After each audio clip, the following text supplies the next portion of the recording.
जो क्वेश्चन दिया हुआ है, मीना 2000 रुपए निकालने के लिए बैंक गई, ठीक कर रहा है प्रश्न। उसे खजांची ने, खजांची का मतलब समझते हो ना, जो पैसा देने वाला कैशियर जिसे हम लोग बोलते हैं, 50 रुपए तथा 100 रुपए के नोट देने के लिए कहा।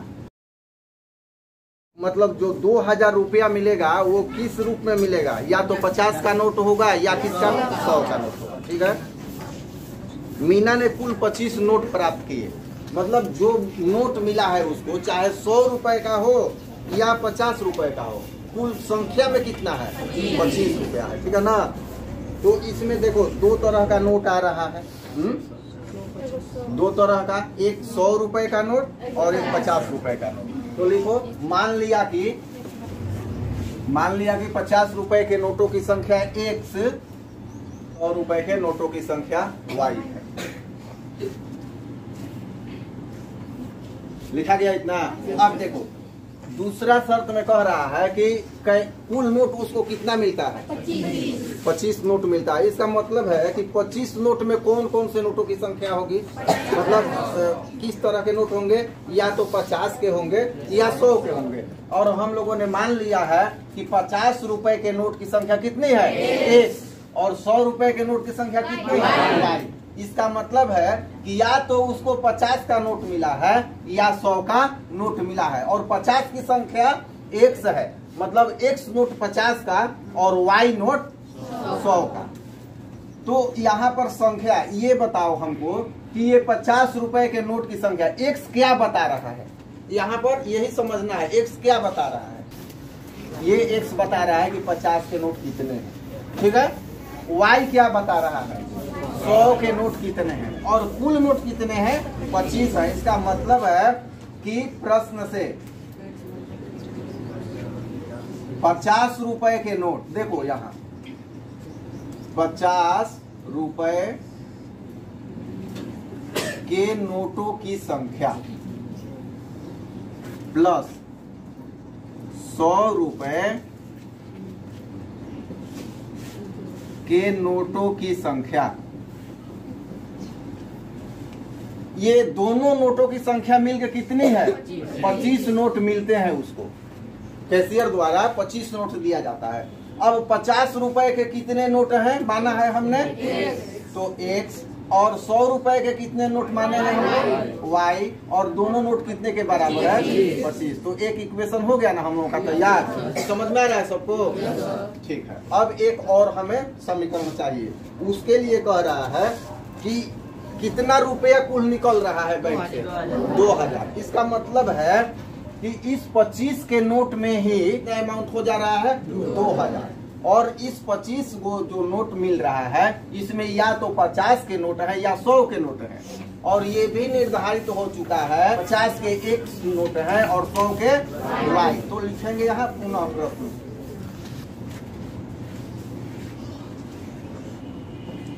अब देखो यहाँ पे चलते हैं, 50 उसको मिला है, 50 का नोट भी मिला है X की संख्या में, तो ये 50 गुणा X। अगर हमें 10 का 12 नोट मिले तो कुल रुपया कितना हो जाएगा, हो जाएगा कि नहीं। क्या किया हम लोगों ने, गुणा कर दिया। तो 50 का X नोट मिला है तो कितना हो जाएगा 50 X हो जाएगा ना। और क्या मिलता है उसको, तो प्लस 100 के कितने नोट मिलते हैं, Y नोट, तो 100 गुना Y हो जाएगा। जैसे मान लो 100 का नोट हमें 5 को मिल गया तो कितना रुपया हो गया हमारे पास, 500 होगा कि नहीं होगा। तो 500 क्या किया हमने, गुना। अब यहाँ किया, अब 50 का X नोट और 100 का Y नोट मिलके कुल नोट कितना अमाउंट में होता है, 2000 रुपया। तो 2000 लिख देंगे। चलो यहाँ भी उभय निष्ठ निकलेगा, इसमें 50 निकाल लो, क्या बचेगा, प्लस यहाँ क्या बचेगा, 2Y बचेगा ना। और यहाँ 50 से गुना कर दो तो 40, 5 का 20, 2 को 0 हो जाएगा कि नहीं। 50 से 50 काट दो, यहाँ लिख दो X प्लस 2Y बराबर कितना, 40। ये हो गया इक्वेशन 2। लिखो, और समझ में जहाँ नहीं आ रहा है पूछना। ये 1 का गुणांक है और दोनों चिन्ह में बराबर है, इसलिए घटा देंगे।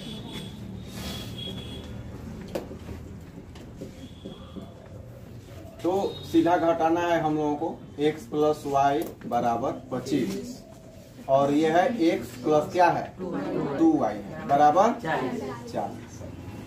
घटाने में चिन्ह चेंज होता है, ये पद कैंसिल हो जाएगा, क्या बचेगा नहीं माइनस वाई ना बराबर -15। ठीक, तो y बराबर कितना।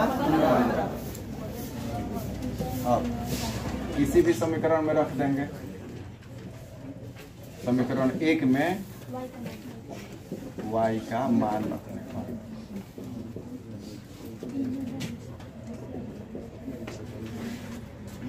समीकरण 1 क्या है x प्लस वाई बराबर 25। तो y बराबर तो आया है 15 ना, तो x प्लस 15 बराबर 25। यहाँ हो जाएगा x बराबर 25 माइनस 15, तो क्या हो जाएगा x बराबर,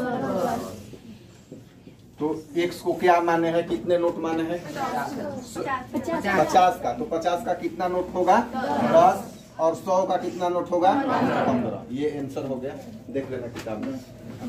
तो एक प्रश्न हम लोगों ने बनाया था किराया वाला भाड़ा वाला किलोमीटर पर, ऑटो वाला बना था ना, तो इसमें भी वही है। देखो एक आ रहा है नियत किराया और एक आ रहा है प्रतिदिन के लिए जितना किराया लगता है वो किराया, तो बता रहा है कि नहीं इसमें, तो किसको मानेंगे इसमें बोलो, लिखो मान लिया कि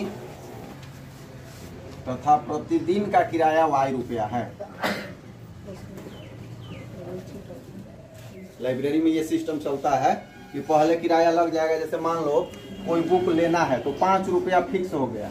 अब जो दिन रखोगे 2 रुपया के हिसाब से, तो मान लो 2 रुपया के हिसाब से प्रतिदिन है, तो 2 दिन रखेंगे तो कितना देना पड़ेगा 9 रुपया।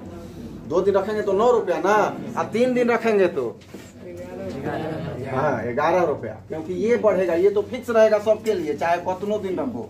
तो यही सिस्टम यहाँ दिया हुआ है। 2 सिचुएशन, एक कह रहा है कि 27 रुपया दिया गया है और एक बार 21 रुपया दिया गया है। तो प्रश्न से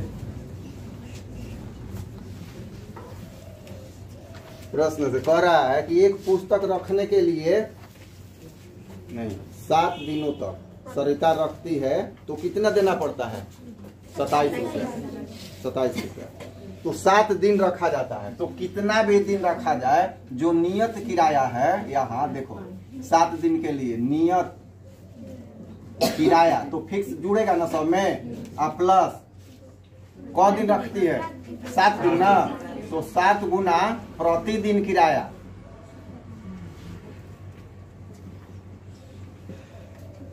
तो उसको कितना देना पड़ता है 27 रुपया।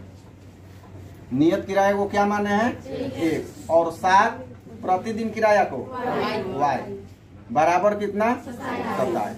तो यहाँ हम लोगों का समीकरण 1 मिल गया।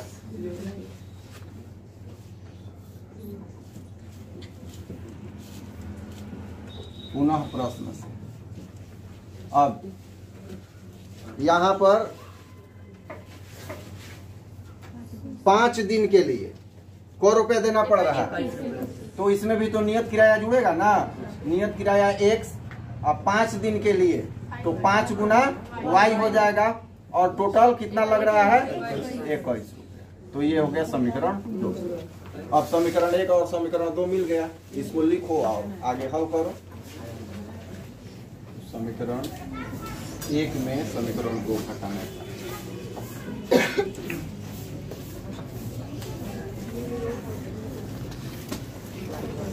विलोपन विधि से चेंज हो जाएगा चिन्ह, x प्लस कितना है 7y बराबर 27, और दूसरा इक्वेशन क्या है x प्लस 5y बराबर 21।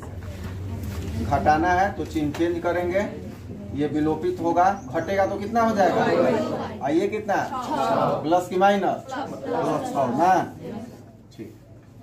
y बराबर 6/2, तो y बराबर कितना आ गया 3, एक चर निकल गया। y का मान समीकरण 1 में रख देंगे,